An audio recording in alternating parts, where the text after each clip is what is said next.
Permintaan maaf terakhir. Kisah ini mengisahkan duka yang dialami seorang ibu bernama Fatimah. Momen yang harusnya menjadi ajang perkumpulan dalam keluarga besar ternyata menjadi peristiwa kedukaan ketika anaknya yang sulung, Muhammad Rizky Raditya, mengalami kecelakaan dalam perjalanan pulang mudik mengunjunginya di kampung. Seperti biasa, kita masuk ke dalam ceritanya, teman-teman. Ibu Fatimah adalah seorang ibu rumah tangga yang mempunyai 4 orang anak.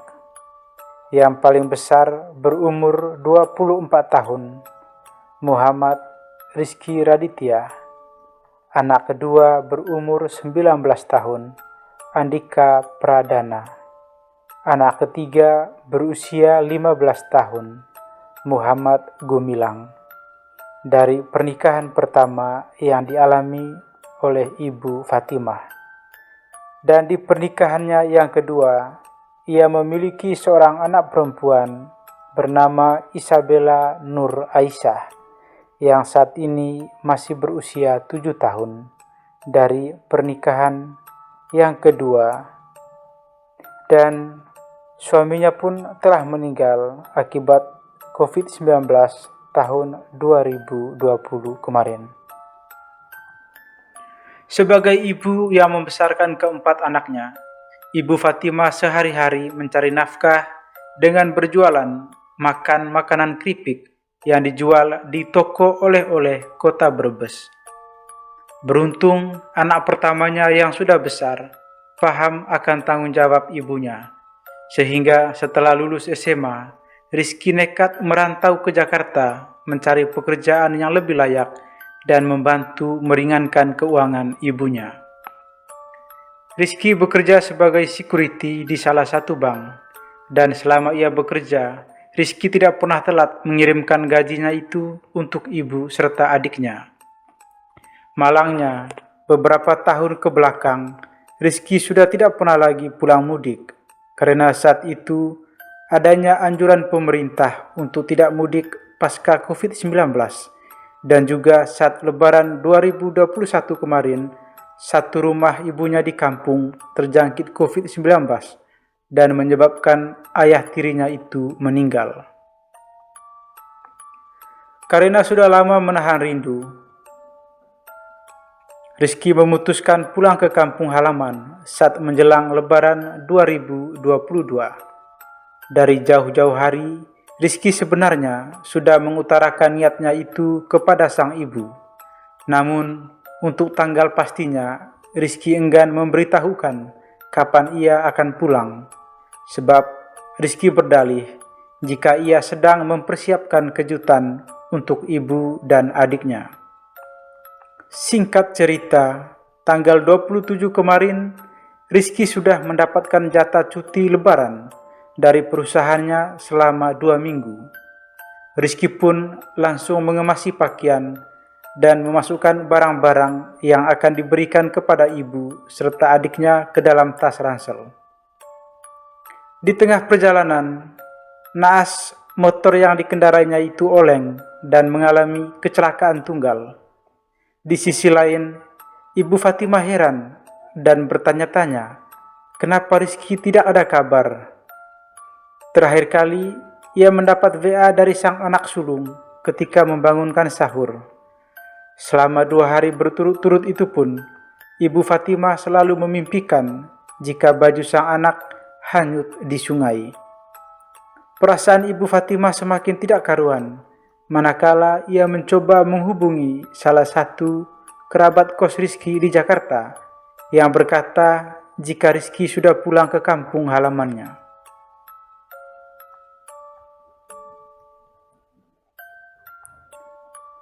Nak Ian, apakah Rizky masih ada di kos ndak? Sebab kok nomornya tidak aktif? Sudah 2 hari tidak ada kabar nak, tanya Ibu Fatimah melalui sambungan telepon. Rizky sudah pulang duluan, Bu. Sebelum Rizky berpapasan dengan saya di kos saat mau pulang kampung dengan membawa tas besar. Kalau tidak salah, tanggal 28 malam, Bu. Jawab Rian sambil mengakhiri pembicaraan dengan Ibu Fatimah. Ibu Fatimah kemudian meminta anak agar menghubungi nomor temannya, yaitu Andika, untuk coba menghubungi sang kakak melalui medsos. Barangkali ada petunjuk di mana sang kakak. Mas, nggak aktif sosmednya mah. Terakhir aktif memang beberapa hari lalu, ucap Dika. Pernyataan itu semakin membuat Ibu Fatimah khawatir. Apalagi besok sudah menjelang malam takbiran. Bak peribahasa pucuk dicinta ulam pun tiba. Tepat tanggal 1 Mei pukul 8 malam. Tiba-tiba Rizky yang ditunggu-tunggu pun datang. Namun anehnya Rizky datang sendiri dengan berjalan kaki dan tidak membawa apa-apa. Assalamualaikum, Mah. Sapanya dari luar rumah. Sang ibu yang mengetahui itu adalah suara Rizky, anaknya, langsung segera bergegas membuka pintu rumah. Waalaikumsalam. Ya Allah, Rizky.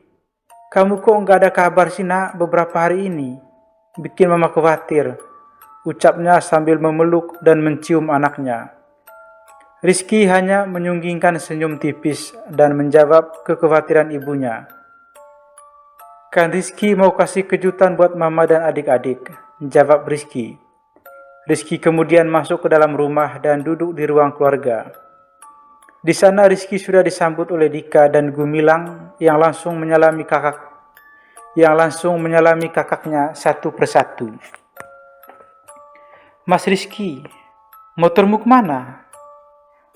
Lah terus kamu datang naik apa, Mas? Cecar Dika. Iya nih, Mas. Ngomong-ngomong, Mas dari kota tidak bawa oleh-oleh gitu, sambung Gumilang. Rizky menjawab semua pertanyaan adiknya itu dengan suara yang datar. Motor Mas rusak. Mas kesini tadi diantarin. Oh ya, soal oleh-oleh, Mas sudah persiapkan kok buat kalian. Ambil aja ya nanti di tas ransel Mas warna hitam. Ada baju gamis dan kerudung untuk Mama. Baju koko, sarung, peci untuk Gumilang dan Dika. Serta yang terakhir, mukena untuk Isabella. Karena Mas tidak tahu ukurannya, jadi Mas belikan mukena saja untuk dipakai saat salat Id. Di bagian dalam tas ransel, ada 5 amplop yang sudah Mas tulis nama-namanya. Untuk Mama, untuk Dika, Gumilang, Isabella, dan 1 amplop coklat. Dan 1 amplop coklat tebal itu rencananya mau Mas bagikan uangnya untuk anak-anak tetangga serta saudara yang datang nanti. Dengan nominal uang pecahan 5 ribuan. Pokoknya jangan lupa ya nanti dibagikan dan diambil sama kalian. Maaf, Mas cuma bisa kasih tahu segitu, ucap Rizky. Guntur yang tak paham ucapan kakaknya itu kemudian menanyakan lagi. Loh iya, Mas kesini juga kan nggak bawa tas. Memang tas ransel Mas ketinggalan atau gimana? Pertanyaan itu lantas Rizky jawab. Sikap Rizky memang agak lain saat itu. Karena biasanya kalau ia pulang pastinya langsung bercanda dan berkumpul bersama adik-adiknya sambil menonton televisi. Tak lama ibunya pun datang dengan membawakan secangkir teh hangat untuk Rizky. Dan lalu tanpa disangka-sangka, Rizky langsung bersimpuh di kedua kaki ibunya sambil berkali-kali menghaturkan permintaan maaf sambil berderai air mata. Maafin Rizky ya, Mah.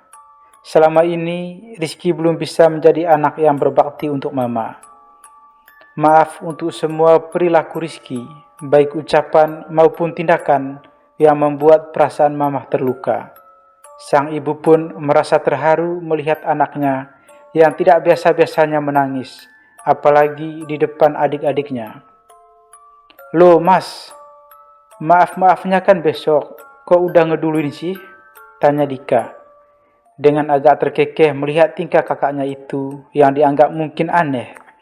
Setelah bermaaf-maafan dengan ibunya, kini Rizky yang masih berderai air mata memeluk adiknya satu persatu sambil mengusap-usap kepala adiknya. Sama halnya dengan perlakuan kepada sang ibu, Rizky pun bermaaf-maafan kepada adiknya. Sesudah Rizky memanggil Dika dan Gumilang ke dalam kamar untuk berbicara, kalian berdua harus bisa bertanggung jawab. Kalian harus bisa diandalkan. Jangan membebani Mamah, karena Mama sudah sering sakit-sakitan dan umurnya sudah semakin menua. Kalian juga harus bisa menjaga adik kalian Isabella, walaupun hanya adik tiri, namun bagaimanapun itu adalah adik kita. Mas habis ini mau pergi, makanya mau sudah ngedulin bermaaf-maafan dengan Mama dan kalian sebelum hari Lebaran. Ingat terus ya pesan Mas, ucap Rizky di dalam kamar dan langsung beranjak pergi.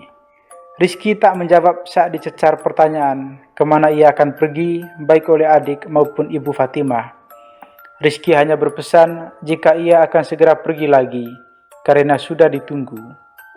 Sekepergian Rizky, baik Dika, Gumilang, serta ibu Fatimah hanya bisa saling bertanya-tanya kemana kakaknya itu pergi karena waktu sudah menunjukkan hampir jam 10 malam. Oh, mungkin Mas mau ada acara motor dulu kali, terka Andika yang baru teringat jika sang kakak pernah bercerita mengikuti salah satu komunitas motor. Saat tiba pukul 11 malam, kembali rumah Ibu Fatimah didatangi tamu yang tidak dikenal. Begitu pintu rumah dibuka, di hadapannya kini ada dua orang bapak-bapak bertubuh tegap dengan nada yang lugas langsung mencecar Ibu Fatimah dengan pertanyaan.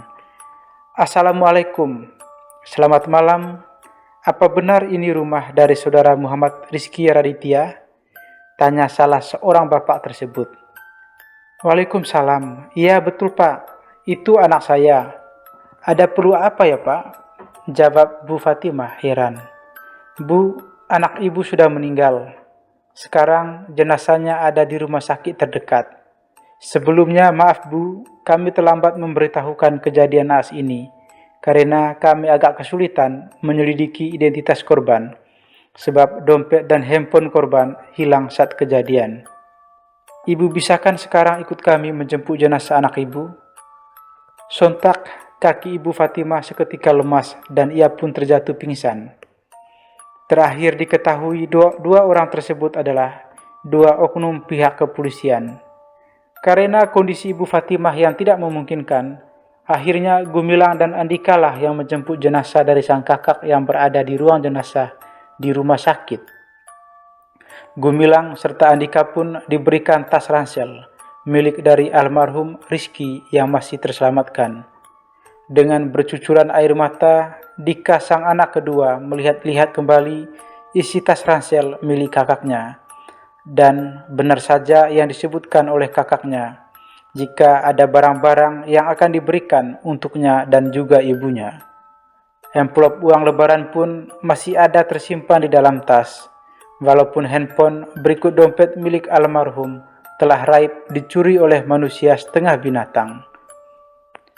Selanjutnya, bunyi sirine mobil jenazah dini hari saling bersahutan dengan suara gema takbir.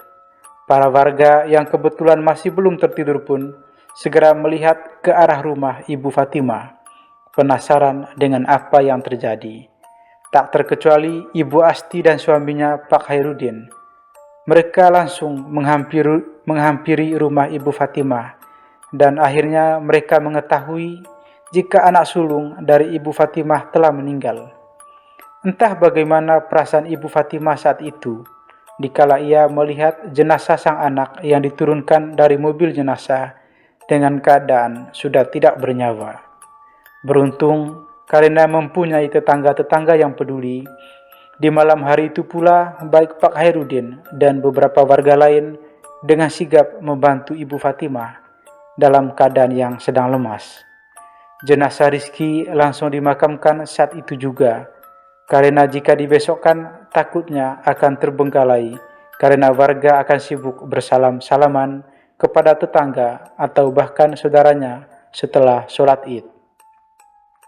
Ibu Asti dan suaminya terus menemani di rumah Ibu Fatimah sampai menjelang pagi.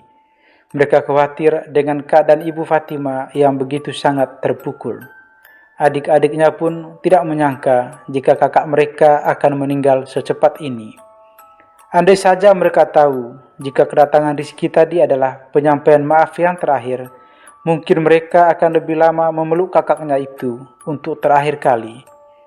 Suasana lebaran yang harusnya disambut bahagia, kini menjadi kejadian duka luar biasa bagi Ibu Fatimah. Ibu Fatimah bahkan sampai tidak mau makan dan tidak bisa tidur karena masih memikirkan anak sulungnya itu. Ternyata benar ucapan sang anak, jika ia akan pulang membawa kejutan bagi ibu dan adiknya. Dan ternyata kejutan itu adalah berita kematian dan juga permintaan maaf terakhir. Setelah keadaan Ibu Fatimah sudah lebih stabil, ia baru bisa menceritakan semua kejadian naas itu kepada Ibu Asti serta Pak Hairudin dengan air mata yang bercucuran. Mendengar kisah pilu tersebut, Ibu Asti hanya bisa mencoba menguatkan Ibu Fatimah sambil mengusap-usap pundaknya. Ikhlaskan saja ya Bu, semuanya yang ada di dunia ini titipan Allah, termasuk nyawa manusia. Jika Allah sudah menghendaki untuk mengambilnya, ya kita sebagai manusia harus ikhlas, ucap Ibu Asti menyemangati Ibu Fatimah. Nah, baik sahabat, mungkin sampai di sini dulu cerita kali ini bersama sepenggal cerita. Terima kasih untuk Ibu Asti atau Mama Kesa yang sudah mau berbagi cerita saat pulang kampung kemarin.